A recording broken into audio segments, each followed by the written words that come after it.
आपको बोलता हूँ कि मैं 35 वर्ष तक भजन किया, हमको ध्यान नहीं लगता रहा, ना कुछ क्रिया भी न हो, जिसे जड़ की तरफ बैठा रहूँ न उठ जाऊँ। आज दूसरे को बैठाऊँ तो उसको ध्यान लगे। तो मैंने पूछा रहा क्यों ऐसा होता है? फिर मैं तुझे सहज में ले जाना चाहता हूँ। जिसको सहज में ले जाता हूँ कोई अनुभूति नहीं कराता, सीधे वहाँ ला कर रख देता हूँ। धीरज होना चाहिए, उसको संतोष होना चाहिए और धीरज होना चाहिए। तुम समझते हो कि कहीं भी कोई नौकरी करता है उसका पगार कोई नहीं रखता है। सरकार बोलती है कि भाई तो अपना पगार ले लो, हमारे यहाँ नहीं जमा रहेगा, तुम यहाँ रखना रखो, हमको अकाउंट में पेमेंट कर ही देना होगा, ले जाओ। लेकिन तू इतने दिन हमारे यहाँ रहा और ध्यान नहीं लगा तो तेरे कुछ नहीं मिला होगा। सोचना चाहिए कि मैं कुछ देता ही हूँ, लेकिन तेरे को समझ नहीं आता है। बात इतनी है, तपस्या व्यर्थ नहीं जाती है, इनके दरबार की हाजिरी व्यर्थ नहीं जाती है। कुछ तो कुछ एक भरपूर झोली भर ही देते हैं। आपको ध्यान नहीं लगता हो, कितने बार बोला हूँ, यहाँ से आप लंदन जाओ, अरे बॉम्बे जाओ, कहीं जाओ, मोटरसाइकिल से जाओ, चल कर जाओ, गाड़ी से जाओ, तो कितने स्टेशन आएंगे, कितने रहने का अच्छा मुकाम मिलेगा। आप बोलोगे कि वहाँ एक होटल ऐसा है, धर्मशाला ऐसा है, वहाँ खाना अच्छा मिलता है, सब बताओगे जो चल कर जाता होगा। लेकिन जो प्लेन से जाता है तो उसको ना होटल मिलता है ना धर्मशाला मिलता है, सीधे बॉम्बे आ जाता है। तो बोलिए। कई बार साधना करते हैं, लेकिन कोई भी जीवन में छोटी सी परेशानी आती है, उस समय मन बेचैन हो जाता है, फिर लगता है कि सब बकवास है, मन में शंका होने लगती है और फिर जो विश्वास है वो डगमगाता है। इसके लिए क्या करें? तो क्या बोलिए? मैं फिर से कहूँ ज़रा फोकस नहीं कर रहे।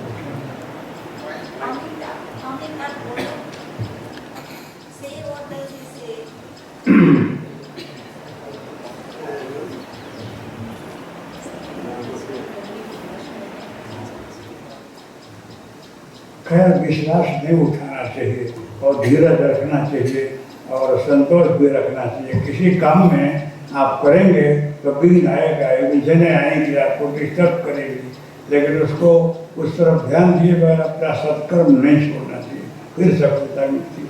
अगर ये आप पूछे हों तो इसका जवाब हम लोग जीवन में बहुत कठिनाई आई है। कुछ खाना को नहीं मिला, सोने को नहीं मिला, ओढ़ने को नहीं मिला।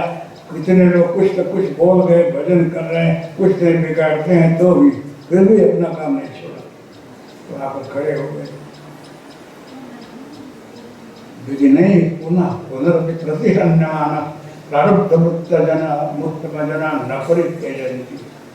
अच्छे लोग काम शुरू करें तो लाखों विघ्न आवे, जब तक स्टेशन न आवे तब तक रुकते नहीं है, चलते ही जाते हैं, तो सफलता मिलती है। हमको 35 वर्ष में कितना अनुभव हुआ होगा, वो फिर भी छोड़ा नहीं और लगा रहा, जा जाकर खड़ा हूँ यहाँ। हाँ, मैया का चारों को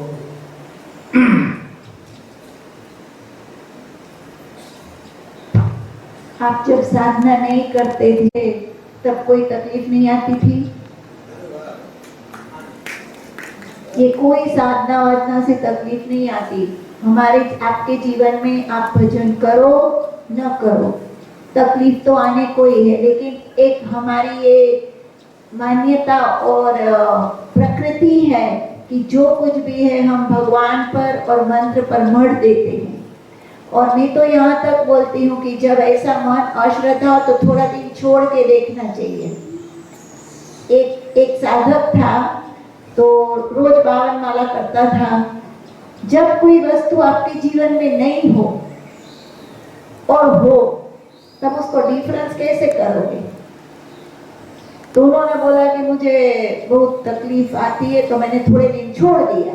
अभी यही है वो व्यक्ति, उसका नाम नहीं लूंगी, छोड़ दिया उन्होंने। तो इतनी ज्यादा हर बाजू से कष्ट और तकलीफें आने लगी तो फिर शुरू किया। तो जब मंत्र शक्ति को आप एक बाजू रख करके देखें तो अपने आप आपको डिफरेंशिएट करना है।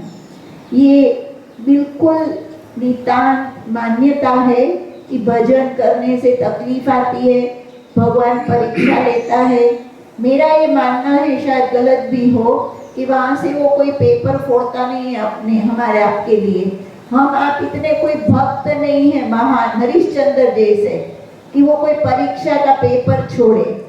जो हमारे आपका कर्म है वही तकलीफ के रूप में आता है, बचपन से आ रहा है।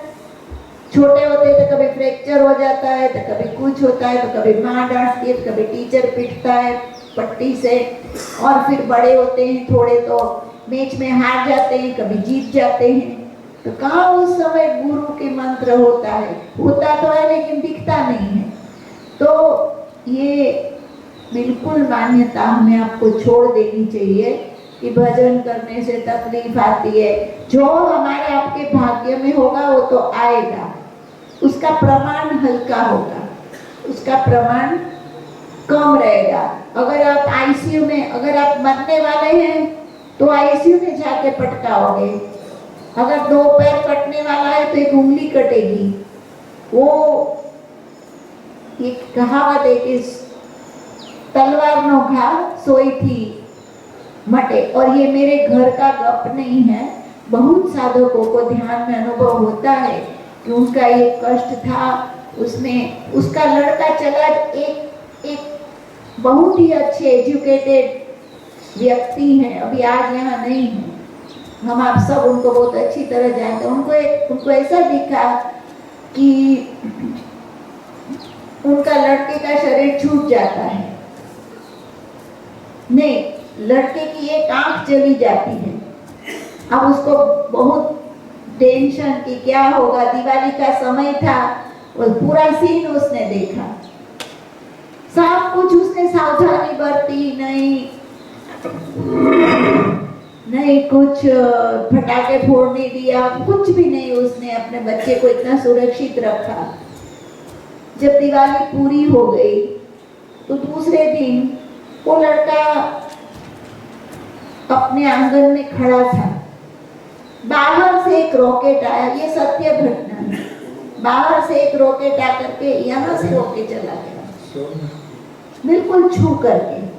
न उसकी आंख गई, न उसको कोई नुकसान हुआ, लेकिन वो रॉकेट तो जरूर आया, उसको स्पर्श करके तो जरूर गया। तो जो विधान है, जो कष्ट है, वो हमारा आपका कर्म है, वो भगवान, कोई ऐसा कंप्यूटर नहीं है हमारे आपके मानव जीवन में कि हमें कोई कुछ दे दे। ज्यादातर होता है कभी कभी कृपा, लेकिन कृपा ऐसे नहीं होती। जैसे पूज्य श्री बताते हैं, अभी जो बता रहे थे कि भाई बहुत ज्यादा कुछ करने की जरूरत नहीं है, मन अगर ईश्वर में लगे, लेकिन लगता ही नहीं है। हम तो पकड़ लेंगे कि बापू की तो कई वो टेंशन करवानी जरूर નથી, मन लागे तो આપણે કઈ બહુ કરવાની જરૂર નથી, મન ભગવાનમાં। પણ પેલા જુઓ તો ખરા કે મન છે ક્યાં?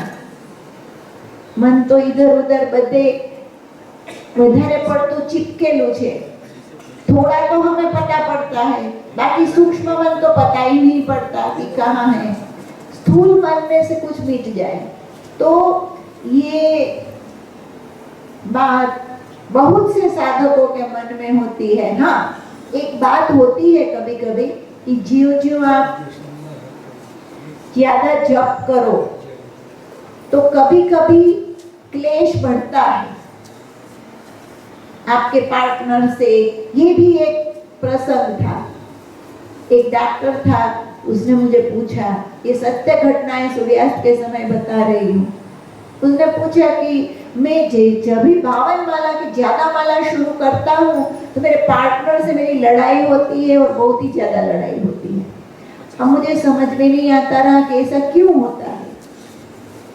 एक अघोरी संत यहाँ आए थे, तो हम लोग सत्संग कर रहे थे, तो मैंने कहा पता नहीं एक प्रश्न कोई पूछ रहा था, यूं ही बात में हमने बात की कि ऐसा मैं ज्यादा माला करता हूँ तो मेरा क्लेश होता है पार्टनर से। तो बोले दीदी ऐसा है, जैसे ही वो माला करता है तो पॉजिटिव एनर्जी बढ़ती है, पॉजिटिव बढ़ती है तो नेगेटिव के साथ टकराती है। ऐसे तो नेगेटिव नेगेटिव सम चल रहा है, प्रकाश होता है, अंधकार भुगता है। तो जैसे आपकी पॉजिटिव एनर्जी बढ़े, आपके आसपास जो नेगेटिव वाइब्रेशंस है, जो अणुमल है, जो लोग हैं, वो अपने आप उनका निराकरण होगा। तो आप समझेंगे कि झगड़ा होता है, लेकिन जो जो नेगेटिव पीपल है, परिस्थितियां हैं, वो दूर होती जाएंगी। तो लगेगा कि कुछ गड़बड़ है, तो भगवान को कोई फर्क नहीं पड़ता, माला ना करें उसको क्या फर्क पड़ता है। जो फर्क पड़ना है वो हमें ही पड़ना है। तो हम जो भी भजन साधन करें उसका पूरा लाभ आपको हमको ही मिलता है। सिंपल इक्वेशन है, हमारी सकारात्मक एनर्जी बढ़ती है, नकारात्मक एनर्जी रिलीज होती है। अच्छा बढ़ता है, बुरा हटता है, पॉजिटिव बढ़ता है, नेगेटिव निकलता है। प्रणाम, नमस्कार।